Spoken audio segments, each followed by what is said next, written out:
might be the... Yeah, we've been seeing center go back and forth a whole lot. Yeah. Center control has not really existed, but then again, the flags have never even really gotten to center, so yeah, there's that dynamic there. You give up one for the other. Mm-hmm. And so I'm wondering if, if you can start putting some more pressure on the center.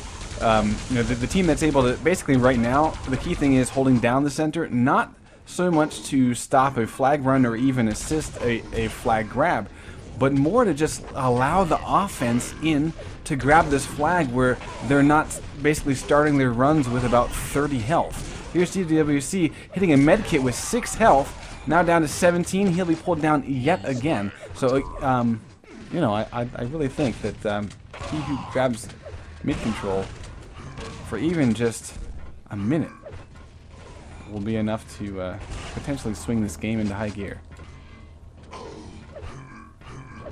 And I am enjoying watching this because, just like I was mentioning earlier, something that Serlin talks about a whole lot on his vlog. Oh, here we go. Never mind. Screw that. Brick is out across mid. He's made it down. He is in his own base. He's got 49 health left, but he's not going to be followed. That is going to be a cap. 1-0. Red team taking the lead with less than 5 minutes left to go.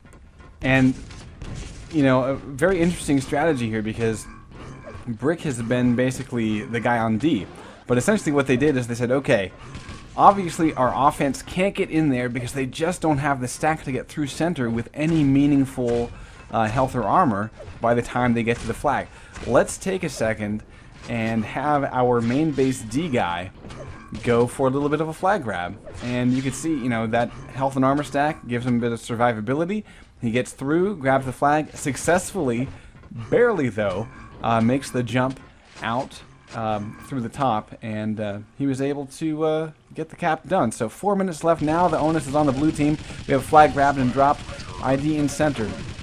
I'm wondering if we might see a little bit of a... And look at this already. We're seeing the aggression, especially from Swooped here. I mean, he's just looking to just pelt on forward and never stop. We do see one of his teammates getting railed before he hits the ground, and he's going to be sleeping with the fishes after that. Swooped, well, he's going to be shut down here, and just like you said, Blue's going to go offensive here, but on the flip side, Red is going to turtle up for all they're worth. Well, that being said, though, what's really interesting is that the main Ds for each team are also extremely decent flag runners. I mean, Artanis, if we hop over and take a look at him, if needed be, they could basically execute the same strategy that just got Red the cap.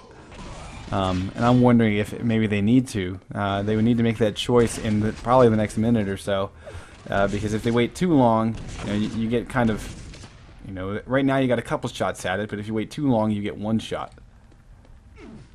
Right, and another factor there is, I don't know if you were already touching on this, but, we know that Blue is going to be fairly aggressive at this point, and knowing that, Red Team could just, turn up their aggressiveness as well, and that'll just mix up the deaths, and that'll just mix up the control of both the defense and mid, and so that could open the door for even more caps with them if Blue is not careful with how they choose to go aggressive. So we got some bets in IRC that Jones is going to break 60. Do you mind shouting out how many impressives he has tonight?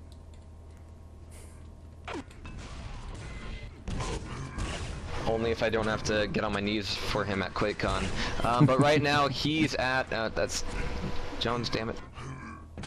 My spec thing is not updating. It's showing GWCs, who has 7 impressives, by the way, but not 60. Sparks with the flag, but he's going to get shut down. And actually, I like this aggression by Sparks. I mean, he's keeping players like Artanis and a couple of other guys on their toes, not really giving them the opportunity to focus purely on offense.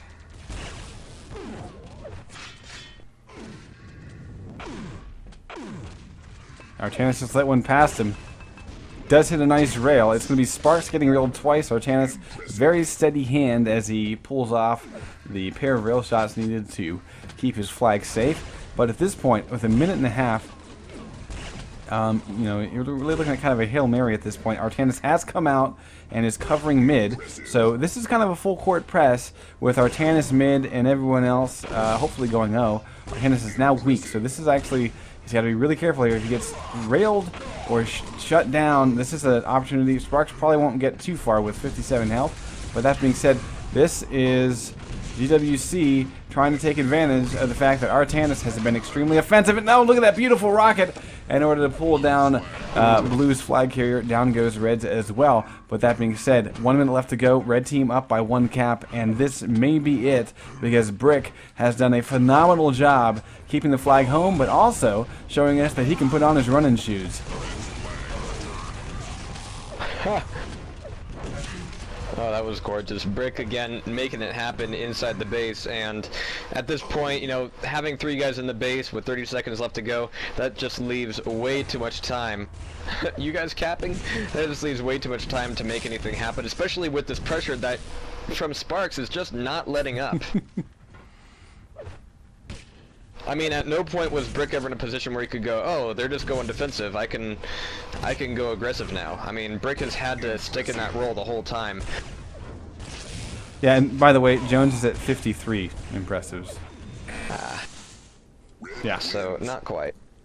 Yeah, 53, folks. But damn so actually, close. I think we got somebody that was really close to that guess.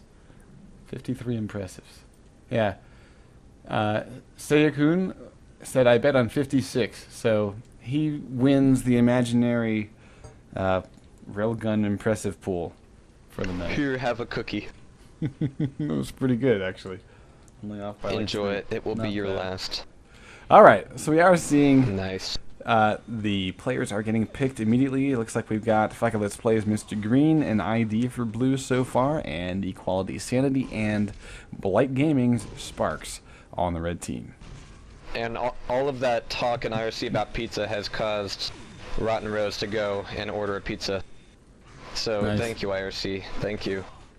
Well, I appreciate the chatter in IRC about potential donations. That's always nice. And just as a heads up, guys, we are getting ready for, we're already getting ready for QuakeCon.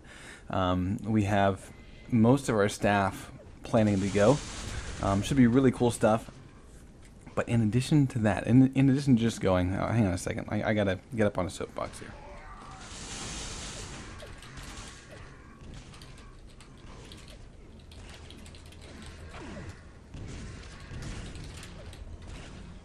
I'm kind of tired of Yeah.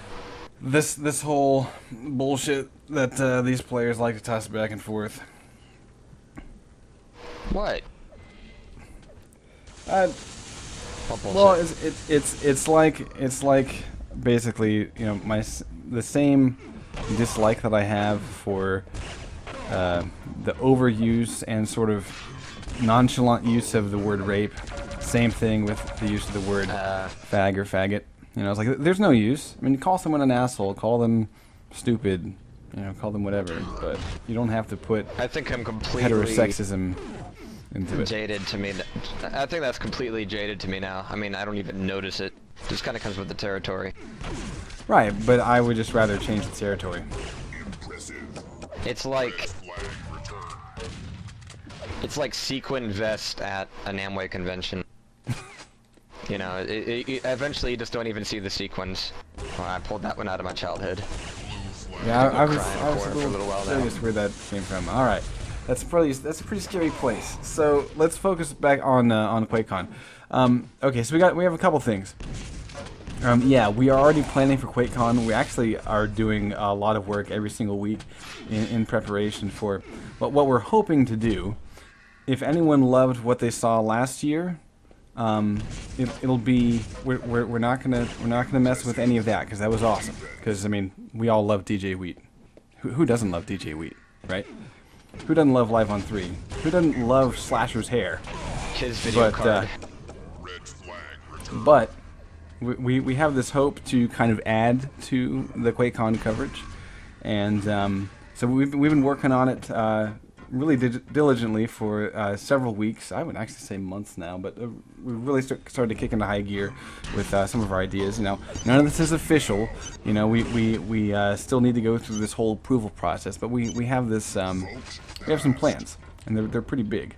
But in addition to that, to kind of drum up some excitement for QuakeCon, as we're waiting for F3s from these guys, we are also considering, and I'm putting him in the hot seat now, because he said he was like 90% sure that he wants to do this, but One of our